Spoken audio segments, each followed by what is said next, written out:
Once upon a time, in a village nestled between rolling hills and a sparkling lake, lived a poor boy named Liang. Now, Liang wasn't your typical poor boy. Oh, no, while most poor boys dreamed of riches and luxury, Liang dreamed of colors. You see, Liang loved to draw. He would spend hours sketching flowers, animals, and people, anything that caught his eye. But there was a problem. He didn't have a single paintbrush. All he had was his talent and a small collection of stones that he used as makeshift paints. One night, as Liang lay in his bed, his eyes closed in sleep, a kind old man appeared beside him. The old man had a long white beard and eyes that twinkled like stars.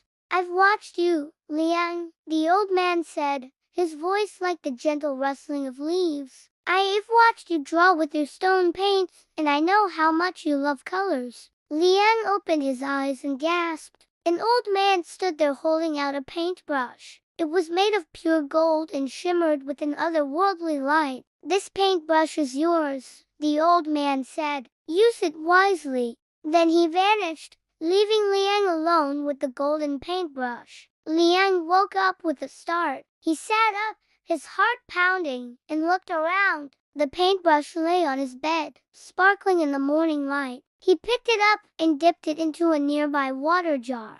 Then he closed his eyes and painted a beautiful red bird that sang sweet songs. He painted a warm yellow cape for a poor old woman, and he painted cool blue water for the dry fields. When his paintings came to life, he laughed with joy. News of Liang's magical paintbrush spread throughout the village like wildfire. People came from far and wide to ask for his help. He painted houses, furniture, even delicious meals for hungry families. With each stroke of his brush, he brought a smile to someone's face. But one day, a greedy rich man heard about the paintbrush. He went to Liang's house and demanded the brush, saying he would give Liang anything he wanted in return. "My paintbrush isn't for sale," Liang replied. "It's for helping people." The rich man wasn't pleased, but he wouldn't take no for an answer. He forced Liang to paint gold palaces and piles of treasure for him. Liang refused, saying the brush was meant for helping people,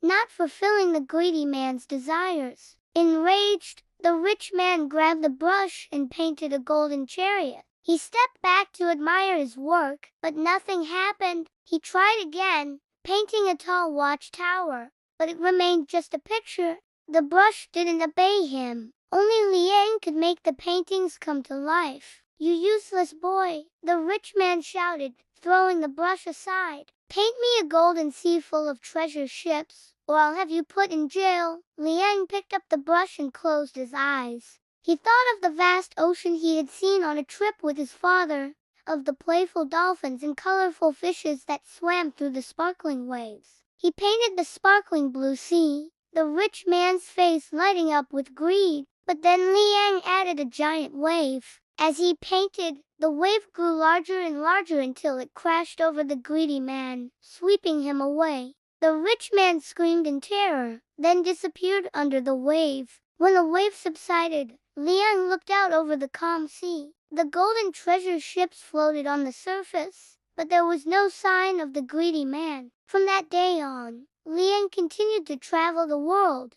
using his paintbrush to help good people. He painted colorful kites for children, cozy homes for the homeless, and blooming flowers for the sick. Wherever he went, he brought hope, kindness, and happiness. And all because he had the courage to say no to greed, and the wisdom to use his gift wisely.